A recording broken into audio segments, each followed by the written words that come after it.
The year was 1867. In a small apartment in Warsaw, Poland, under the shadow of Russian rule, Maria Salomea Skłodowska was born into a world that sought to limit her potential before she had even taken her first breath. Her father, Władysław Skłodowski, was a dedicated teacher of mathematics and physics, a man of intellect and principle. Her mother, Bronisława, was the headmistress of a respected girls' school, a woman of quiet strength. Yet, despite their wisdom and aspirations, there was an unspoken truth that loomed over the family. Education, particularly for women, was a dangerous pursuit in a land where oppression ruled with an iron grip. The Russian Empire controlled Poland with ruthless efficiency. Polish identity was suffocated, language and culture suppressed, and education was tightly regulated. Schools were forced to teach in Russian, and any attempt to promote Polish history or national pride was met with severe consequences. Still inside the Skłodowski home, knowledge was not just preserved, it was sacred. Books on physics, chemistry, and mathematics lined the walls, filling the air with ideas that defied the restrictions imposed by the Tsarist regime. Maria, the youngest of 5 children, drank in every word, yet even the warmth of intellect could not shield her from tragedy. When she was just 10 years old, her mother, already weakened by tuberculosis, succumbed to the disease. The loss was devastating. Maria had already experienced grief before her eldest sister, Sophia, had died of typhus a few years prior, but this was different. The woman who had guided her, who had instilled in her a love for learning, was gone. Maria did not cry. She did not break down. Instead, she buried herself in her studies as if knowledge could somehow fill the void. There was no room for weakness. She excelled in school, proving herself to be an exceptional student. But no matter how gifted she was, the doors of opportunity remained shut. Women were not allowed to enroll in higher education institutions in Russian-controlled Poland. She watched as her older brother was sent to university, while she was expected to accept the limitations imposed upon her. But Maria was not one to accept limits. In the shadows, an underground movement thrived, a secret institution known as the Flying University, a network of intellectuals and scholars dedicated to providing forbidden knowledge, operated in defiance of Russian control. It was here, in clandestine classrooms hidden behind the facades of ordinary homes, that Maria found her refuge. She studied physics, chemistry, and mathematics with an insatiable hunger, absorbing ideas that she was never supposed to know. But the Flying University could only take her so far. Higher education in Poland was out of reach. If she wanted to truly pursue science, she would have to leave everything behind. Paris. The name alone was a beacon of hope. The Sorbonne, one of the greatest universities in the world, was there.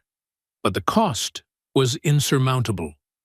Her father's modest salary could barely support the family, let alone send her abroad. And so a plan was formed, a silent, unbreakable pact between sisters. Bronisława, her older sister, dreamed of becoming a doctor, but medical school required tuition, and neither of them could afford it alone. Maria would work as a governess, sending money to Bronisława to fund her studies in Paris. And when Bronisława had completed her education, she would return the favor, helping Maria escape to France. It was an agreement built on love, sacrifice, and an unyielding belief that they were meant for more. Maria took a position as a governess for a wealthy Polish family, the Żerowskis. The job was tolerable, but the circumstances were cruel. She lived among luxury, yet she herself had nothing. Worse still, she found herself falling in love with the family's eldest son, Kazimir Zerowski. He loved her too, but love was not enough. His parents would not allow their son to marry a poor governess. Kazimir, caught between love and duty, ultimately chose the life expected of him. Heartbroken but resolute, Maria refused to let the loss break her. If she could not have love, she would have knowledge. Every spare moment was spent studying late at night after her duties were done. She would retreat to her books. Her mind refusing to rest, she wrote letters to Bronislawa asking for updates on her medical studies in Paris, clinging to the hope that soon it would be her turn. Years passed. She watched Kazimir marry another. She endured long hours, endless obligations, and the slow suffocation of a life that was not meant for her, but the plan had not been abandoned. Bronislawa, now a doctor in Paris, had not forgotten their pact. In 1891, the letter arrived. It was time. She packed what little she had and boarded a train bound for France. The journey was long and exhausting, but as the city of Paris came into view, her heart pounded with something she had not felt in years: anticipation. The Sorbonne awaited. The future awaited. She was 24 years old, standing on the edge of a world that had tried to deny her, but she had defied them all, and she was just getting started. The air in Paris was unlike anything she had known, thick with the scent of coal smoke, damp with the Seine's mist, and filled with the murmurs of scholars, writers, and thinkers who walked the streets of the Latin Quarter, the very heart of France's intellectual world. The city was a place of ideas, of revolutions, not just political ones, but revolutions of the mind. And yet for Maria Skłodowska, now calling herself Marie to blend in, it was also a city of loneliness. The Sorbonne, the pinnacle of education in France, was both exhilarating and brutal. She had fought so hard to be here, but the reality was harsher than she had imagined. A single woman, a foreigner, penniless, and without connections, she was one among many students, but unlike most, she had no safety net. She had no money for proper lodging and could barely afford to eat. A cup of tea and a piece of bread were often her only meals for the day. The hunger gnawed at her, but she did not waver. The halls of the Sorbonne were filled with men, young men who had been raised in comfort, educated in the best schools, and prepared from childhood for the pursuit of knowledge. And then there was Marie, a woman among only a handful of female students, struggling not just to keep up, but to excel.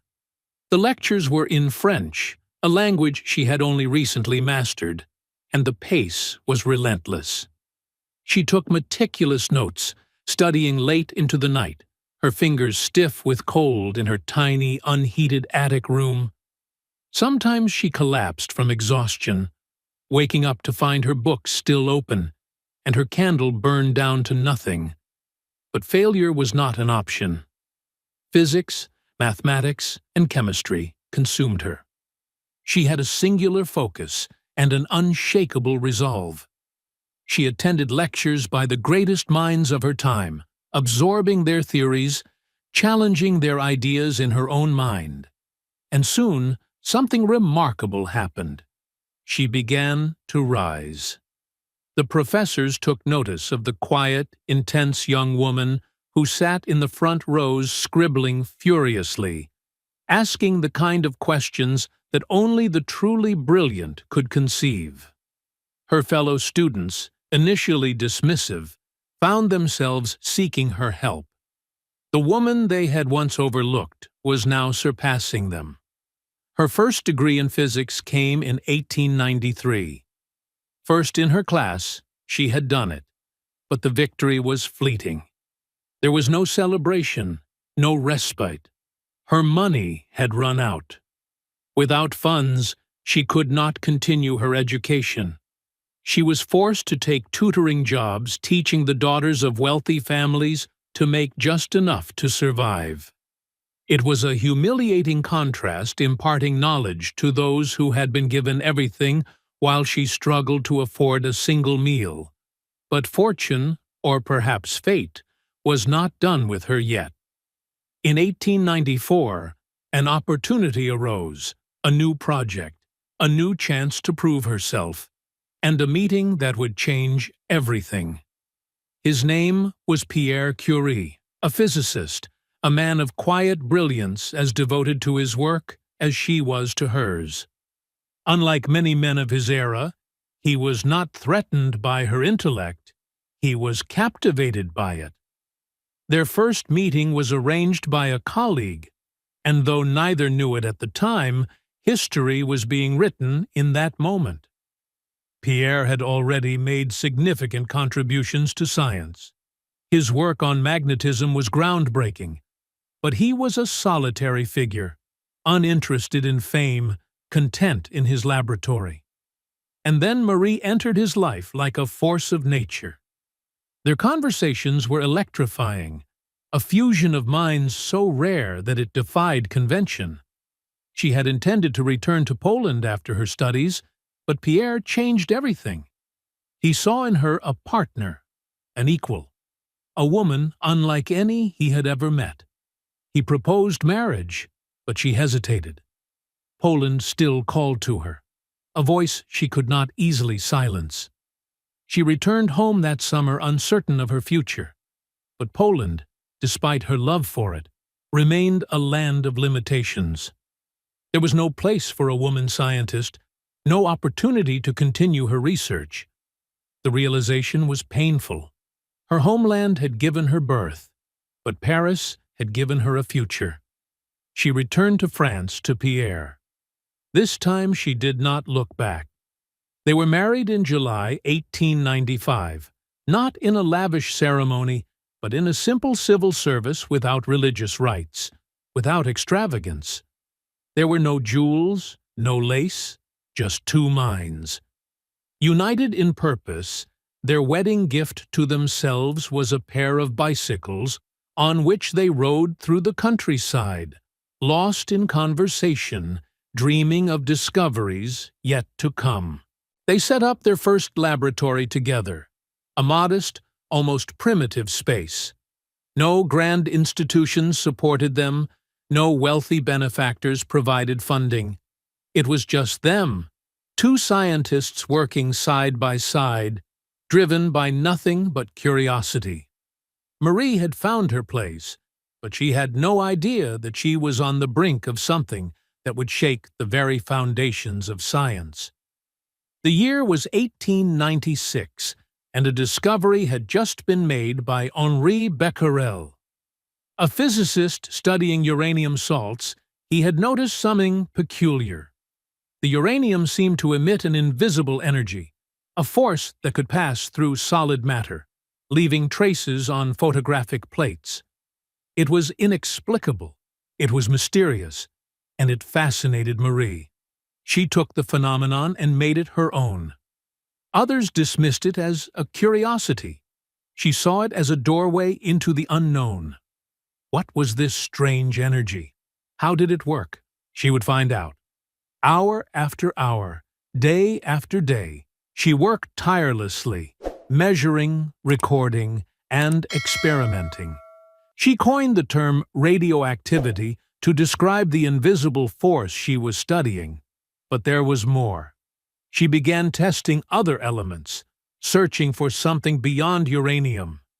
And then, in the breakthrough in her painstaking analysis of pitchblende, a common mineral, she detected something new, an element that had never been seen before, something far more radioactive than uranium, polonium.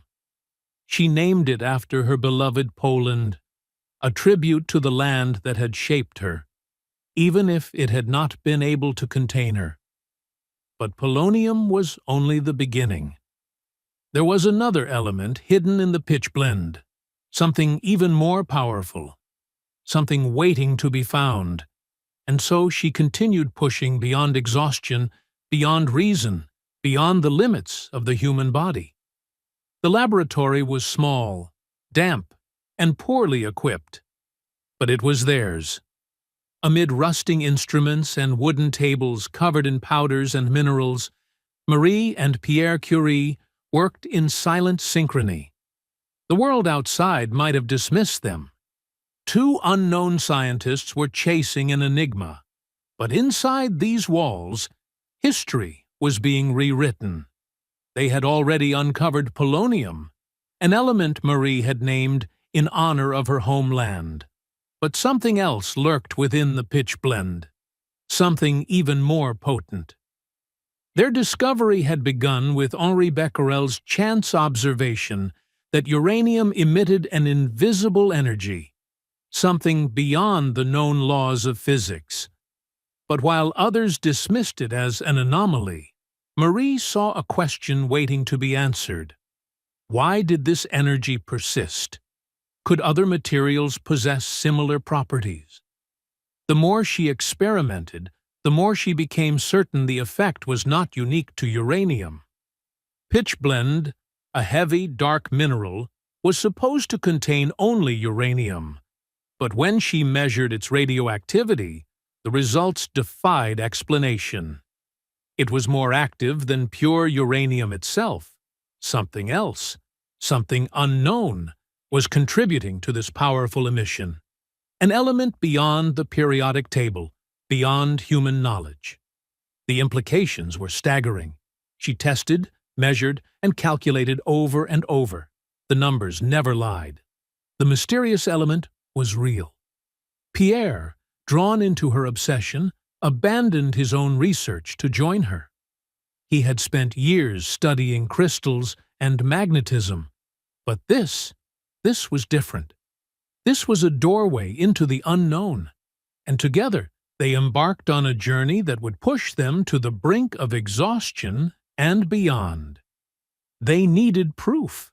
The scientific community would not accept a discovery based on calculations alone. They had to isolate this new element, extract it from the mineral, and see it with their own eyes. But the amount present in pitchblende was minuscule. It would take years to obtain enough material to study. They acquired tons of pitchblende, laboriously breaking it down, extracting fractions of a gram at a time. Their laboratory became an alchemist's den. Barrels of crushed rock, beakers filled with dark liquids, smoke rising from the boiling substances. The process was grueling, the work monotonous and backbreaking. They lifted heavy cauldrons, stirred bubbling solutions, and inhaled toxic fumes that left them dizzy and weak. Yet they never stopped. Day after day, Marie recorded their findings, meticulously noting every measurement. There was no time for rest, no time for reflection. The work consumed them, and yet there was something almost magical about it. At night, when the laboratory fell silent, when the last candle flickered in the darkness, the residues of their experiments began to glow a faint, eerie blue light, soft and otherworldly, as if the elements themselves were whispering their secrets. Radium. Marie had suspected its presence, but now she was certain. In July 1898, they announced the discovery of polonium. But in December of that same year, they revealed something far greater: the existence of radium. The world was astonished. A new element, more radioactive than anything known, more powerful than uranium, defying the fundamental understanding of matter itself. It was a revelation, but there was a problem. They had discovered radium's existence, But they had not yet isolated it to prove it was not an illusion. They had to extract a pure sample, and that, as they would soon realize, was a task beyond anything they had ever imagined. The work intensified. The exhaustion deepened. Marie's hands were raw, and her skin burned from exposure to unknown forces. Pierre suffered constant fatigue, but he refused to stop. Their laboratory became their entire world. They had no time for social gatherings, and no patience for distractions. They were no longer just scientists. They were explorers venturing into a realm untouched by human understanding. And yet the world outside began to take notice. Scientists debated their findings. Some skeptical, others odd. Journalists wrote of the mystery element discovered by a young Polish woman and her husband, a pair of unknown physicists working in a dilapidated shed. But fame meant nothing to them. Only the work mattered. As the months stretched into years, as their bodies grew weaker, as their resources dwindled, one thing remained unchanged: their resolve. They would not stop. They would extract radium. They would prove to the world that the unseen was real. And when they did, science would never be the same again. The discovery of radium was a scientific triumph, but it was not enough. The world would not accept calculations alone. The skeptics, the doubters, the scientific elite, many refused to believe in an element they could not see, could not touch. The Curies had uncovered something extraordinary, but without physical proof, it would remain a phantom, a theory without substance. And so the real battle began. To isolate radium, they needed to extract it from pitchblende, a mineral so dense and complex that separating its components was an almost impossible task. Radium existed in quantities so minuscule that only by processing enormous amounts of ore could they hope to isolate a single gram of pure substance. It was not a matter of days or weeks or months. It would take years. Their laboratory was inadequate for the scale of the work ahead. There was no sophisticated equipment, no modern machinery, only their hands, their minds, and their relentless determination. They secured access to discarded pitchblende from mines in Bohemia, material deemed worthless by the mining industry. It was radioactive waste to them, but to the Curies, it was the key to a scientific revolution. The shipments arrived in massive wooden barrels, hundreds of kilograms at a time. Their laboratory, already cramped and poorly ventilated, became a warehouse of rock and dust. The air was thick with the scent of chemicals, the floors stained with residue from their endless experiments. The process was brutal. Day after day, they crushed the pitchblende, ground into fine powder, dissolved it in acid, and precipitated its different components. The work was both physically exhausting and mind-numbingly repetitive. It was chemistry at its most laborious, an alchemy of science and sheer human endurance. Boiling, during filtering, waiting hour after hour, their hands blackened with chemicals, their clothes soaked with sweat, their bodies aching from lifting heavy cauldrons and stirring bubbling solutions with iron rods. There were no protective measures. No one yet understood the true dangers of radioactivity. They inhaled the fumes, handled the glowing residues with bare hands, and felt the mysterious energy seep into their very bones. And yet, despite the hardships, there was wonder in the madness. At night, when the flames of the laboratory had dimmed and the experiments had been left to settle, the residues of their work would come alive, a pale blue glow, faint yet mesmerizing, as if the radium itself was whispering to them from the darkness. They watched in awe, exhausted but exhilarated. They had uncovered something beyond the visible world, a force unlike anything known to science, but discovery came at a cost. Pierre, always fragile in health, grew weaker with each passing month. His hands trembled, his limbs ached, and exhaustion weighed on him like a crushing force. Marie, too, felt the effects. Her fingers burned, her skin was irritated, and her body was weakened from the unrelenting exposure. But neither of them stopped. The work consumed them. They were no longer simply researchers. They were laborers refining their discovery through sheer force of will. They lived on meager rations, saving every penny for laboratory supplies. There were no luxuries, no comforts, no distractions, only science. Their love, their marriage, and their entire existence revolved around their shared pursuit of truth. Years passed. The progress was agonizingly slow, but then the first glimpse of success. After months of chemical extractions, Marie was able to isolate radium chloride, a purified form but still not pure radium metal. It was a triumph, a confirmation that radium was real, but it was not enough. The final step, the absolute proof, remained beyond reach. And yet, the world was beginning to take notice. Word of their work spread beyond the walls of their laboratory.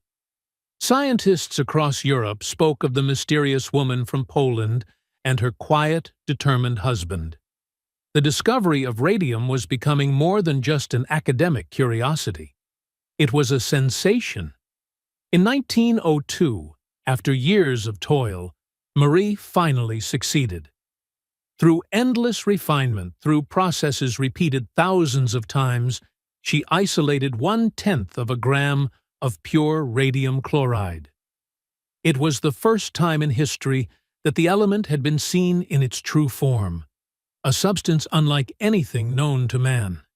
It glowed in the darkness, a pale, ghostly light, beautiful, mesmerizing, almost alive. The skeptics were silenced. The doubters had no choice but to believe. Marie had done it. She had pulled the invisible into the realm of the seen, forced nature to reveal one of its deepest secrets, and yet even in triumph, she knew this was only the beginning. The vial sat before her, glowing faintly in the dim light of the laboratory. A single 1/10 of a gram of radium chloride extracted through years of relentless toil, suffering, and unwavering belief.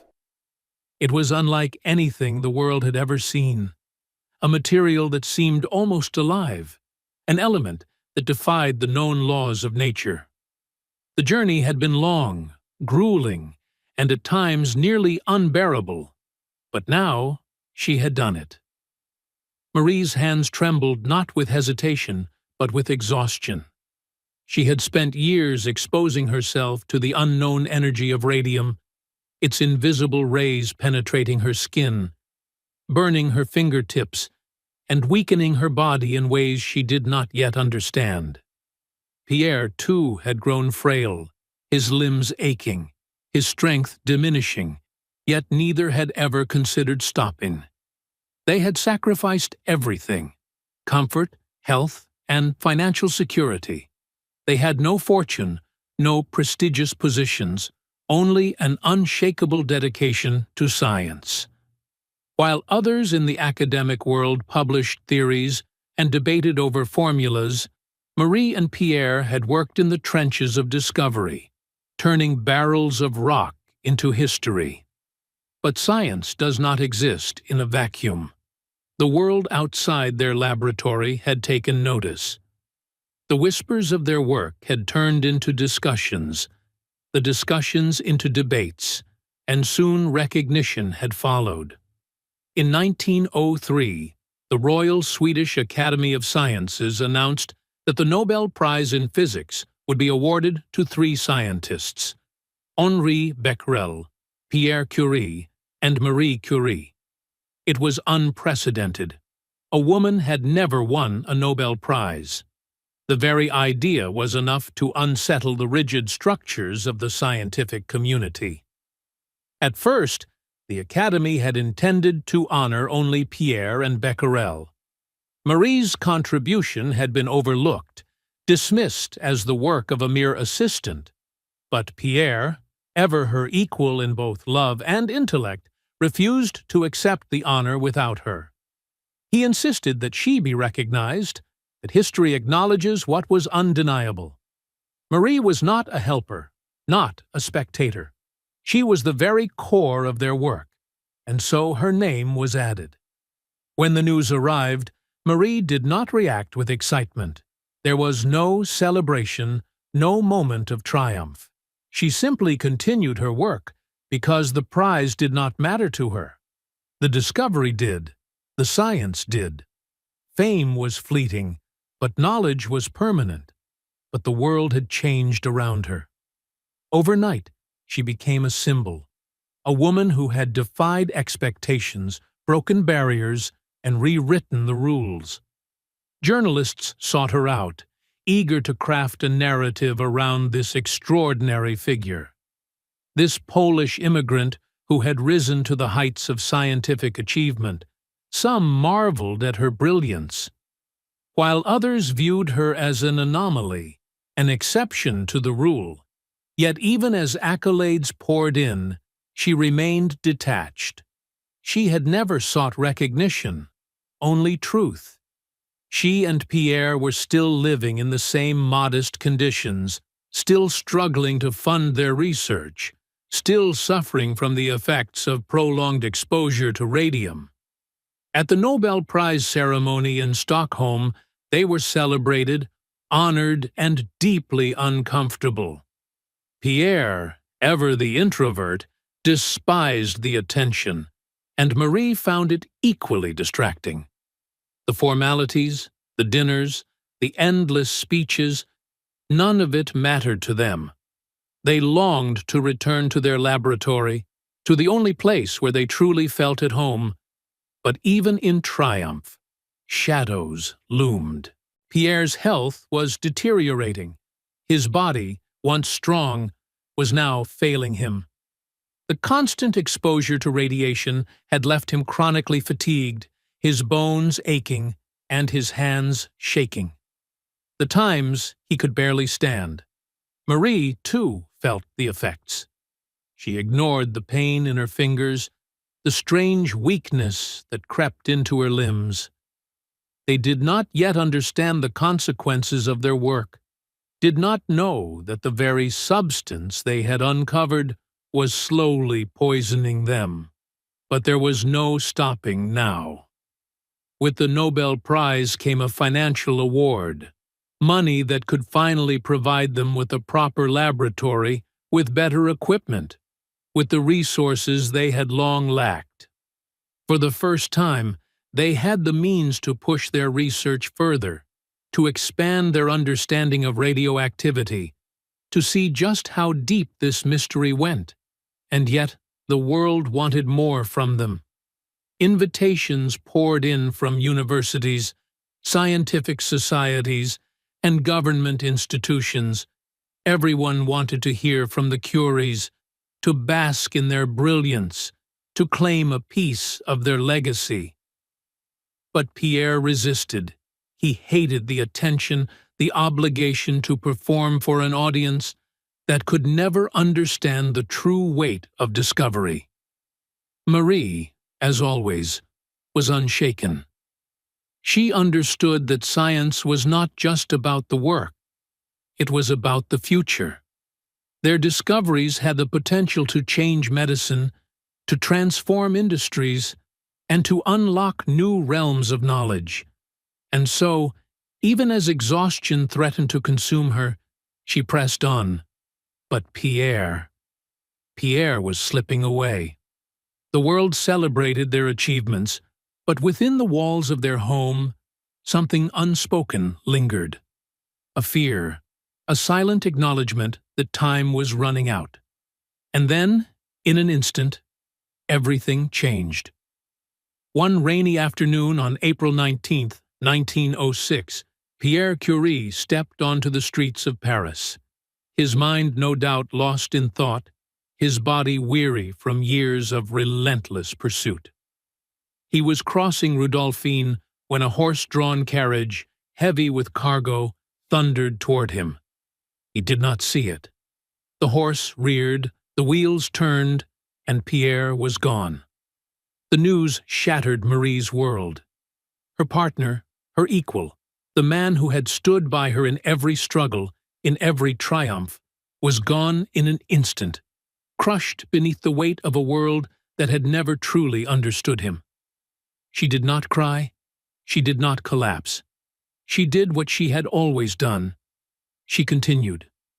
Pierre's death should have broken her, but instead it hardened her. In the wake of tragedy, she made a decision that defied all expectations. She would not fade into grief. She would not step aside. Instead, she would take Pierre's place at the Sorbonne. She, a woman in a world of men, would step into the role of professor, a position no woman had ever held before. She would teach, she would lead, and she would push forward the very research they had begun together. The chair at the Sorbonne was empty. Pierre's absence was a wound that would never heal, a void that no amount of scientific achievement could fill. His desk remained untouched, his notes scattered where he had left them. Marie did not move them. She could not for days after his death. She barely spoke. The world outside mourned in its own way. Obituaries, tributes, and solemn words were spoken in hushed tones, but none of it mattered. Grief had no language, no ceremony grand enough to contain it. He had been more than a husband, more than a collaborator. He had been the only person who truly understood the weight of her ambitions and the fire of her curiosity. And now he was gone. But grief, even in its sharpest form, did not deter her. Could not. There was work to be done. When the Sorbonne offered her Pierre's professorship, it was not an act of generosity. It was a gamble. A woman had never held such a position. There were whispers and doubts. Could she command a lecture hall? Would the students respect her? Could she truly replace him? On the day of her first lecture, the amphitheater was filled beyond capacity. Scientists, journalists, intellectuals, and everyone wanted to witness the moment to see if she would falter. But when Marie stepped to the podium, there was no hesitation. She did not speak of loss. She did not speak of grief. She spoke of radioactivity. She picked up where Pierre had left off, her voice steady, her presence undeniable. The lecture was not just a continuation. It was a declaration she would not disappear into mourning. She would not fade into history as the widow of Pierre Curie. She was Marie Curie, and she was not done. Her research intensified. She immersed herself in further study of radium, refining her experiments, deepening her understanding of the element that had defined her life. She established a new laboratory, expanding the scope of her work. But there was another goal now, one beyond the pursuit of knowledge. Radium had the power to heal. Doctors had begun using radium to treat cancer, its mysterious energy capable of shrinking tumors. What had once been a scientific enigma was now saving lives. The implications were staggering, but while the world marveled at radium's potential, Marie was facing a new battle, one not fought in laboratories but in the public eye. Fame had never interested her, but it had come nonetheless. With Pierre's death, she had become more than just a scientist. She had become a symbol, a woman who had defied convention, a pioneer in a field dominated by men, a figure who inspired and unsettled in equal measure. And then came Paul Langevin, a fellow physicist, a married man, a friend, and, for a brief time, something more. Their relationship, real or exaggerated, became a scandal that gripped Paris. The newspapers were relentless, their words laced with venom. They did not see Marie as a brilliant mind, as a Nobel laureate. They saw her as a foreign woman, a widow daring to seek companionship, an outsider who did not know her place. Her letters to Langevin were stolen, published in the press, and dissected with malicious delight. Headlines screamed accusations of immorality and betrayal. Protesters gathered outside her home, calling her a homewrecker, a disgrace. She had faced prejudice before, but this was an attack not on her science, but on her very existence. The timing could not have been worse. As the scandal reached its peak, the Nobel Committee announced that Marie Curie had been awarded the 1911 Nobel Prize in Chemistry. She had done what no one in history had. She had won a second Nobel Prize, a feat unmatched, a recognition of her unparalleled contribution to science. But the honor was overshadowed by the scandal. The Swedish Academy quietly suggested that she should not attend the ceremony. That, perhaps for the sake of dignity, she should decline the award altogether. Marie did not hesitate. She packed her bags, she traveled to Stockholm, and she stood before the Academy accepting the prize not as a woman caught in a scandal, not as the widow of Marie Curie, but as a scientist. Her speech did not mention the accusations. She did not acknowledge the journalists who had hounded her, the mobs who had shouted outside her door. She spoke of radium. She spoke of its properties, its potential, and the uncharted possibilities it offered to the world. Science, she reminded them, was above scandal, above gossip, above petty minds that sought to destroy what they could not understand. The world had tried to break her. It had failed, but the battle had taken its toll. By the end of 1911, Marie was exhausted. Her body had suffered years of exposure to radiation, though she did not yet understand the full consequences. Her health was failing, her strength waning. The radiation burns on her hands, the chronic fatigue, the unexpected, unexplained illnesses. She pushed through them all, unwilling to acknowledge that the very substance she had dedicated her life to was slowly killing her. She retreated from the public eye, focusing on her daughters, on her work, and on the growing impact of radium in medicine. She had been dragged through the fire, but she had emerged scarred but standing. And though she did not yet know it, her greatest legacy was only beginning. The weight of 2 Nobel Prizes should have been enough to shield her, but it did not. The whispers followed her, the headlines clung to her like shadows, and the scandal refused to die. Even as she held her second Nobel Prize in her hands, the world continued to judge her, not as a scientist, not as a pioneer, but as a woman who had dared to live on her own terms. She withdrew from the public eye, retreating into the solitude of her laboratory.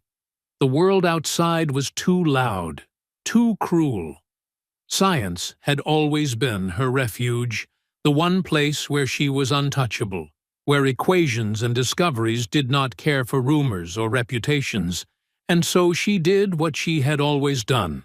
She worked, but the work had changed. Radium, once an enigma known only to a few, was now the most sought-after substance in the world. The medical community had seized upon its potential. Its mysterious energy was being used to treat cancer. Its ability to destroy diseased tissue hailed as a miracle. Hospitals begged for it.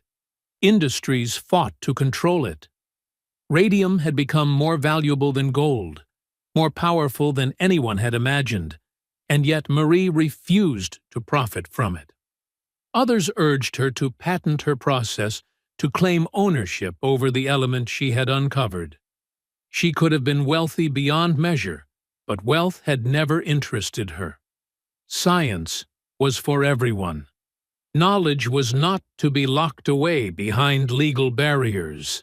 She made her findings public, allowing researchers around the world to study radium and use it freely to build upon her discoveries. But there was something else, a fear she could not yet voice, a truth she did not want to acknowledge. Radium was killing her.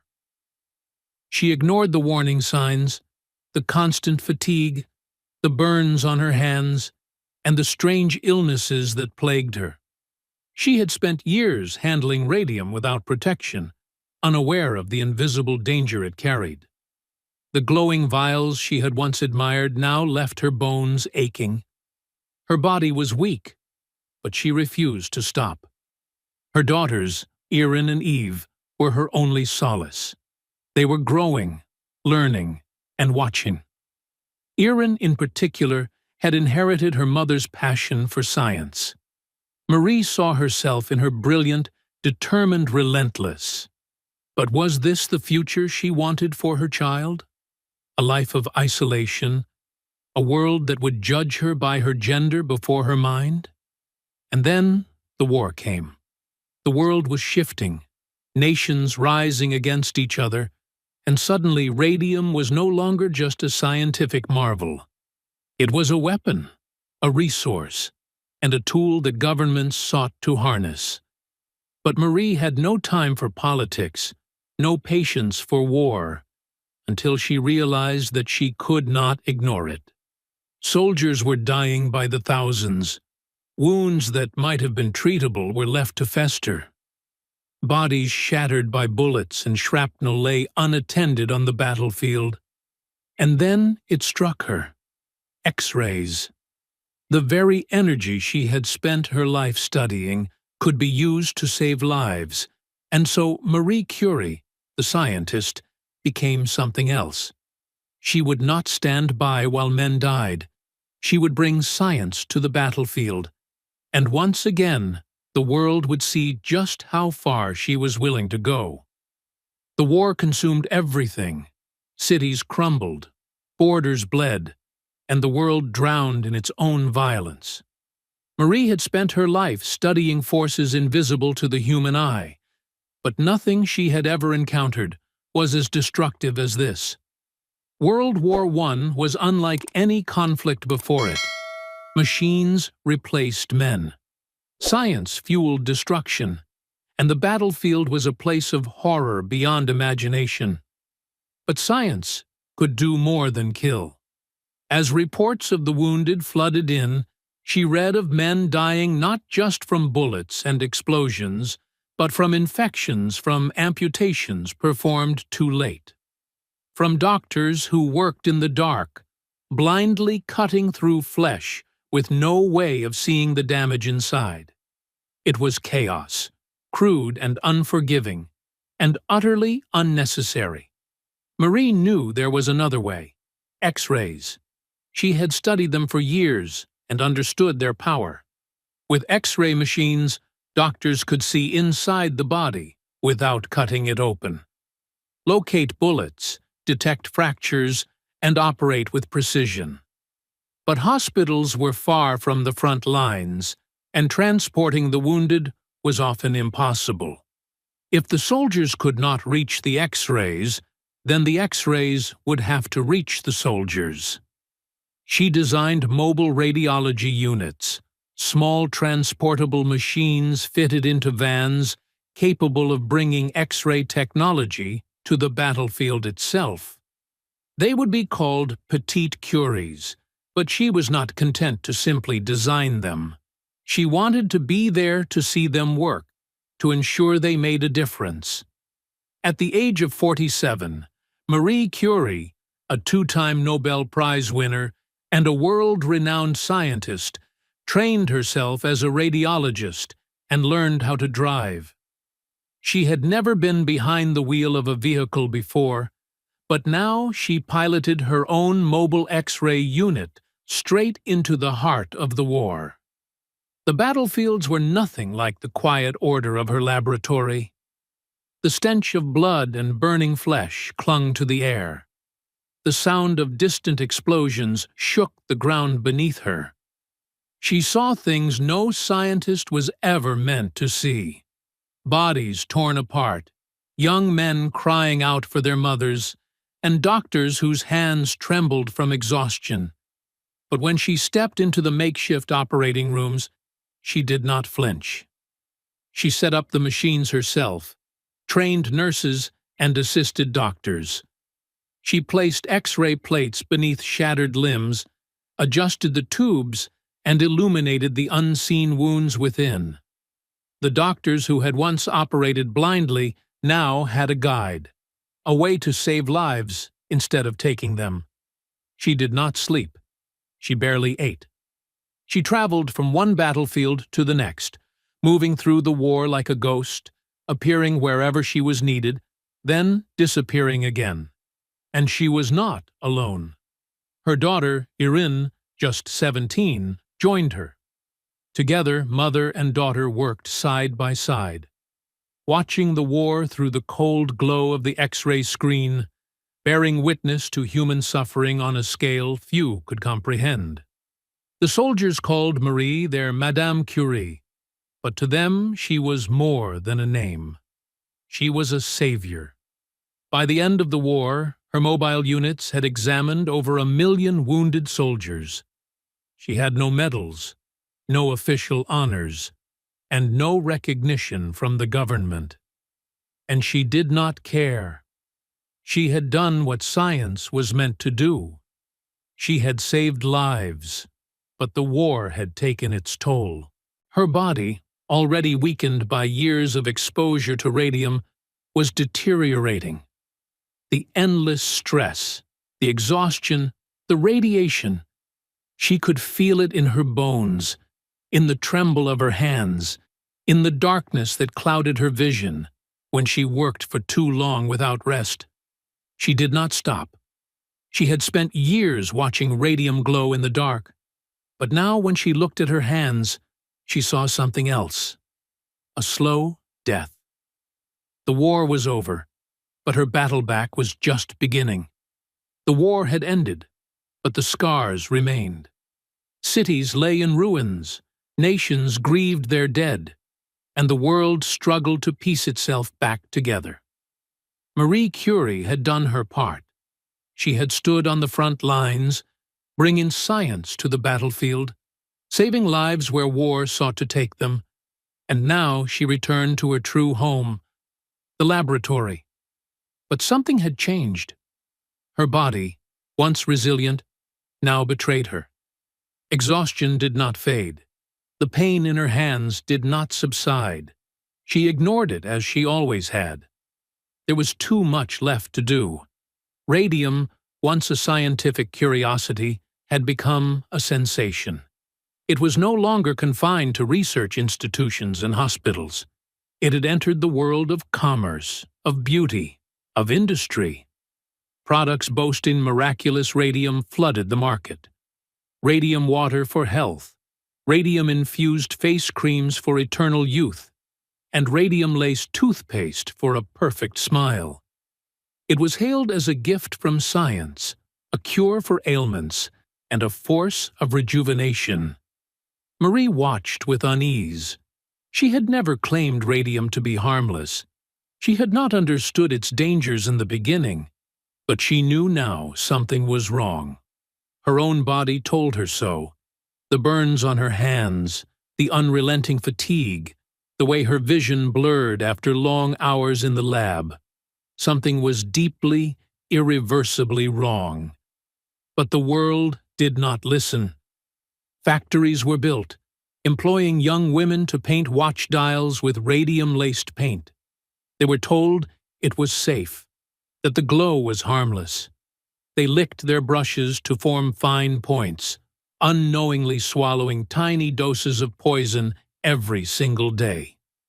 The radium girls, as they would later be called, one by one began to sicken. Their teeth fell out, their jaws crumbled, and their bones fractured under the weight of an unseen enemy. Doctors were baffled the companies denied responsibility, but Marie had seen it before in herself.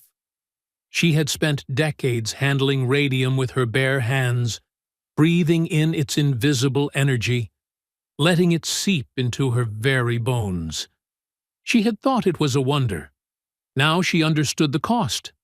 And yet, even as radium claimed its victims, she could not abandon it. It was not radium's fault. Science was not to blame.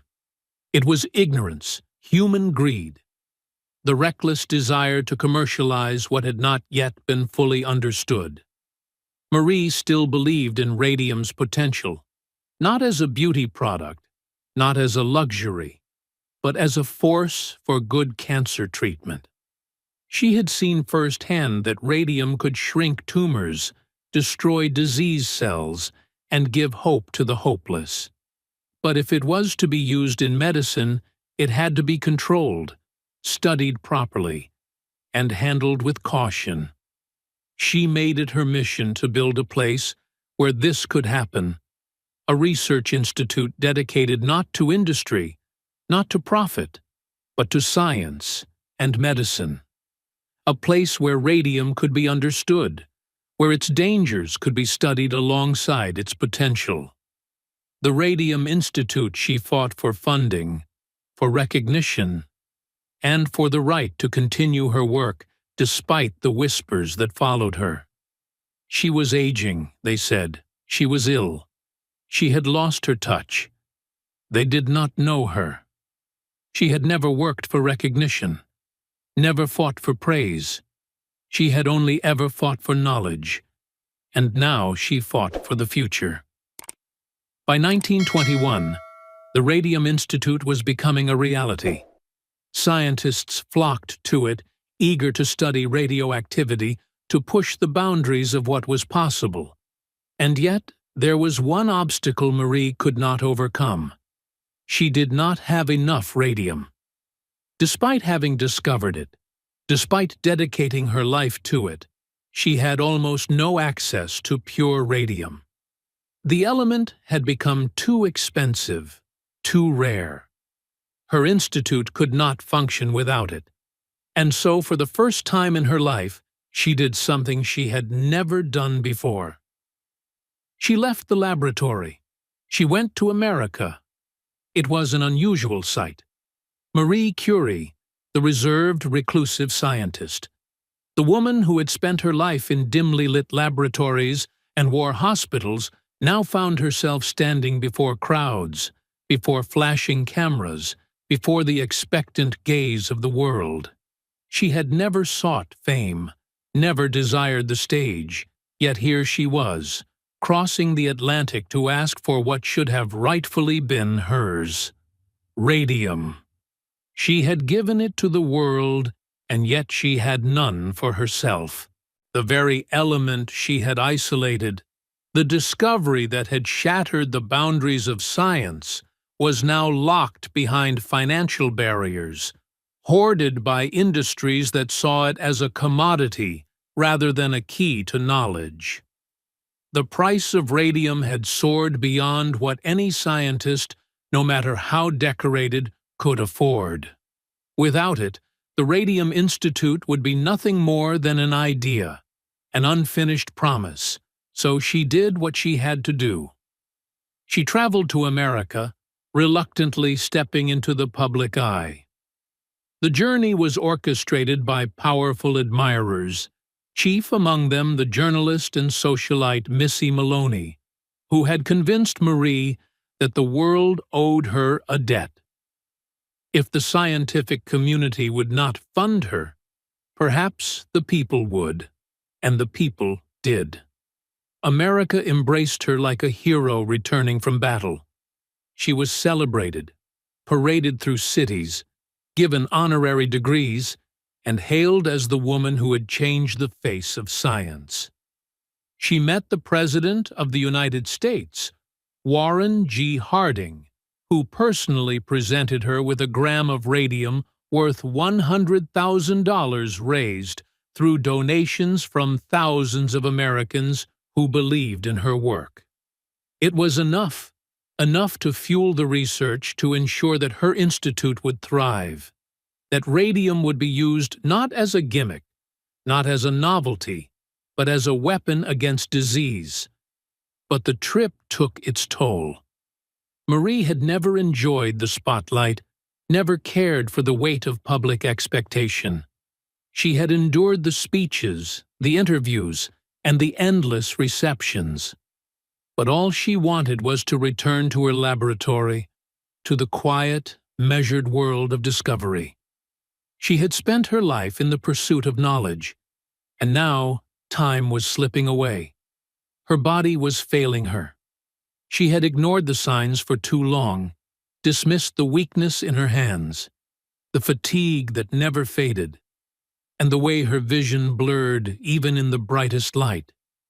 She had always been strong, stronger than the men who had doubted her, stronger than the scandals that had tried to destroy her. But science does not yield to strength, and neither did radiation.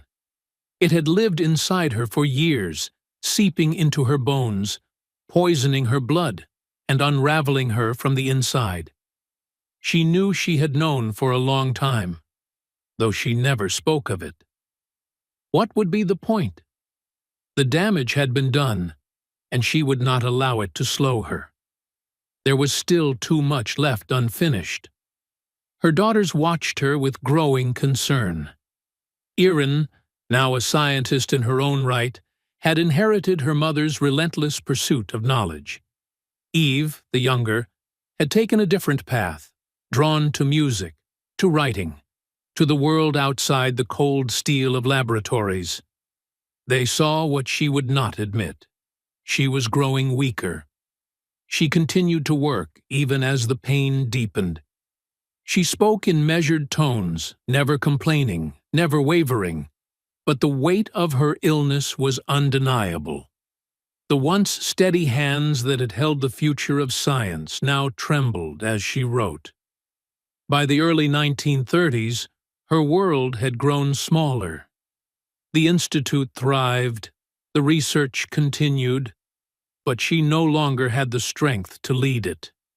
She stepped back, allowing others to take the reins to build upon what she had created. And still, she did not stop.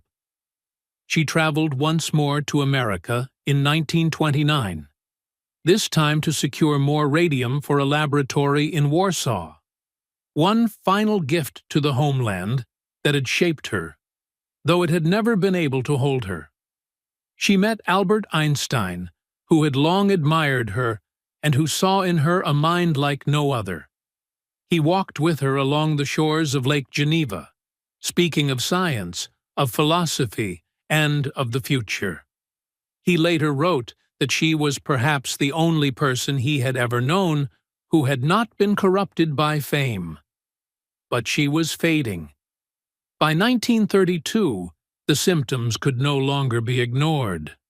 The woman who had spent her life illuminating the unseen could barely see at all.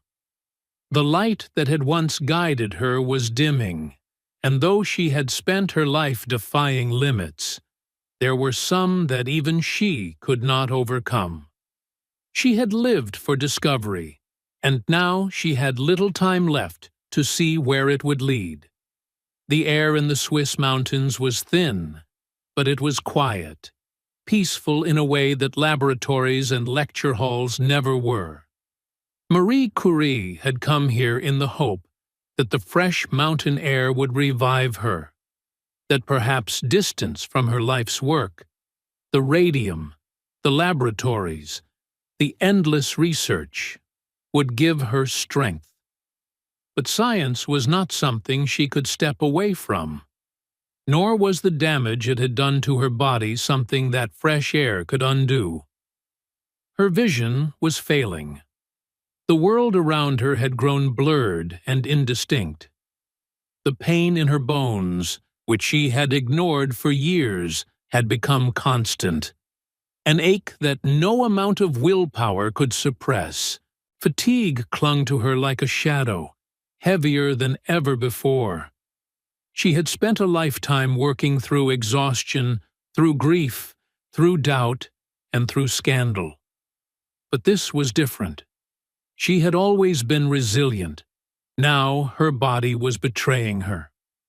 Her daughters knew the truth before she ever spoke of it.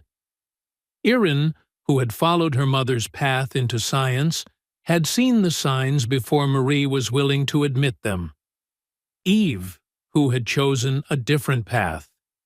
Music, writing a world away from the cold calculations of chemistry, watched with quiet sadness as the woman who had once been unshakable now struggled to move, to eat, and to hold a pen. The doctors confirmed what she had known all along: a plastic anemia, a condition so rare, so insidious that few understood it. But Marie understood. She had spent her life studying radiation, unraveling its mysteries, and harnessing its power, and now it was unmaking her. She did not rage, she did not despair. Death did not frighten her. It was simply another mystery, one she had no need to solve. But there was one final sorrow, one final truth that could not be ignored. She had spent her life seeking knowledge, believing in science, in progress, in the idea that discovery was worth any price. And yet the very element she had devoted herself to, the radium she had fought so hard to isolate, had been both her greatest triumph and her undoing. She had carried it with her for years, its glow a beacon in the darkness, its presence in her bones a silent poison.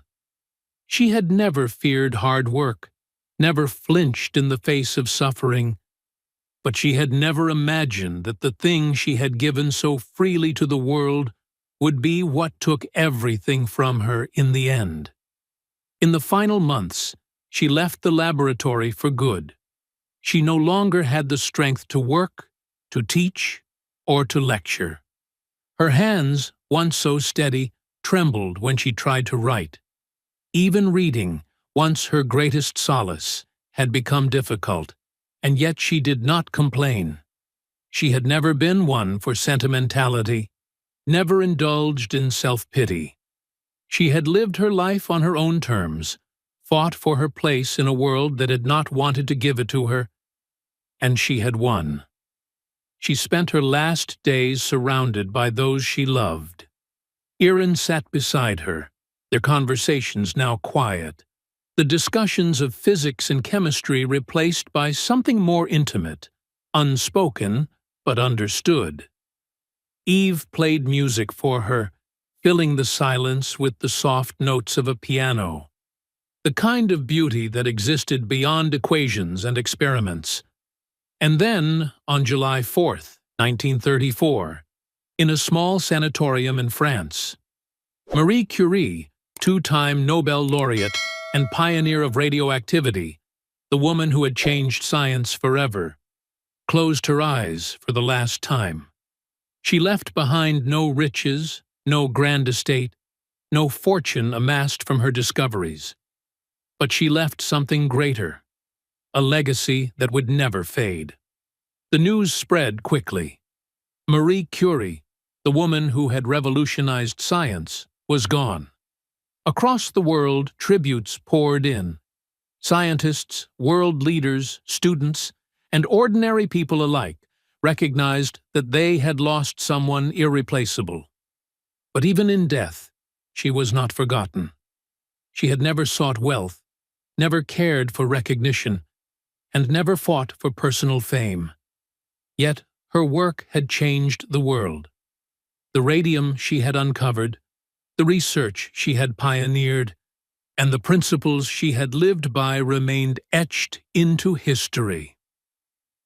At the Radium Institute, where she had spent her final years, the work continued. Erin, her eldest daughter, stepped into the role her mother had once held, determined to carry forward the research on radiation. Science had been Marie's gift to the world, and now her own blood carried that mission forward. But science had changed in the years after Marie's death.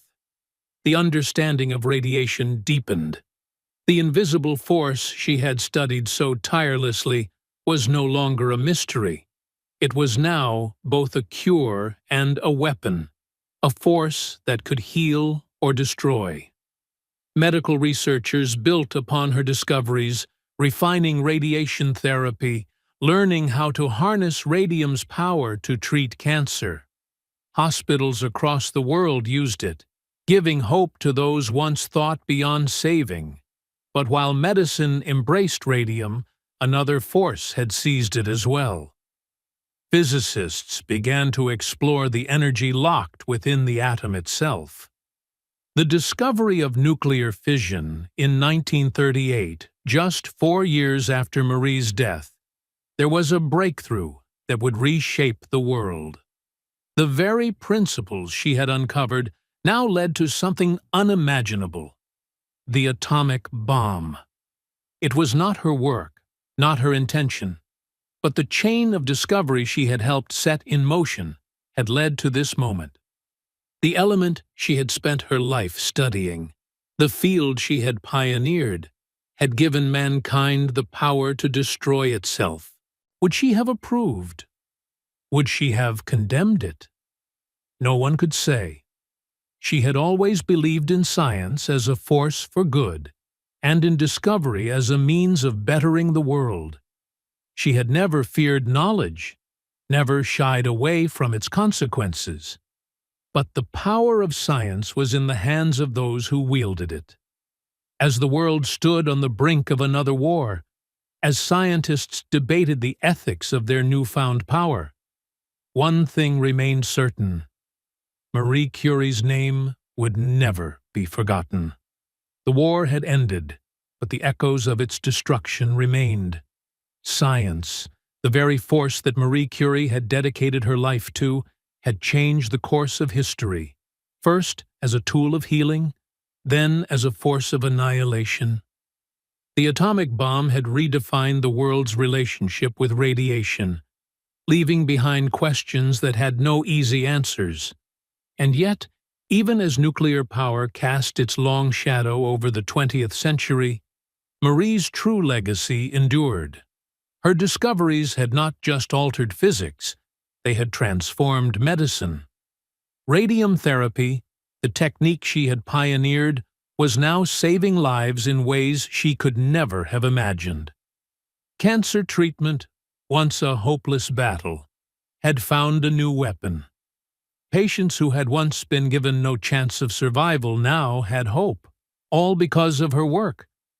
But even as science advanced, so did its understanding of the very thing that had both made her famous and taken her life. By the 1950s, researchers understood what Marie had not: that radium, the glowing substance she had handled with her bare hands, was a silent killer. The burns on her skin, the exhaustion, and the strange illnesses that had plagued her final years. It was radiation poisoning, a danger she had unknowingly lived with every day. The radium girls, the factory workers who had painted watch dials with radium paint, suffered the same fate. Their bodies bore the scars of a substance they had once believed was harmless. Many of them had died. Their bones weakened. Their health deteriorated in ways no one had predicted. Marie had been one of the first victims of radiation exposure, but she would not be the last. Her notebooks, her papers, even her personal belongings, everything she had touched, remained dangerously radioactive. Decades after her death, they were stored in lead-lined boxes, their contents too dangerous to handle without protective equipment. Her legacy was untouchable in more ways than one, and yet she remained a symbol of brilliance, of perseverance, and of the boundless potential of the human mind. Schools, universities, and research institutes bore her name. The element curium, discovered in 1944, was named in her honor, a tribute to the woman who had first unlocked the secrets of radioactivity. The medical field continued to build upon her work, refining radiotherapy and pushing the boundaries of what was possible. Her daughters carried her legacy forward. Irene, the child who had once followed her mother onto the battlefields of World War I, became a scientist in her own right, winning a Nobel Prize in 1935 for her discovery of artificial radioactivity. Even though not a scientist, she ensured that her mother's story was told, writing a biography that brought Marie's life to the world. But Marie Curie was more than just a name in history. She had become something greater, an icon, an inspiration, a force that transcended time. Women who had once been told that science was not for them now looked to her as proof that there were no limits. Girls who had been discouraged from studying physics, from dreaming of careers in medicine, and from seeing themselves in laboratories and research institutions now had a model to follow. She had been the first, but she would not be the last. The barriers she had broken were never rebuilt. Her work had opened doors that could never be closed again. And even as the world changed, even as technology advanced beyond what she could have imagined, one truth remained. Marie Curie's legacy would never fade. The world had moved forward, yet Marie Curie's name remained etched into the foundations of science, whispered in classrooms, and emblazoned on research institutes. She had been gone for decades, yet her presence endured not just in books, not just in laboratories, but in the very way the world understood the universe.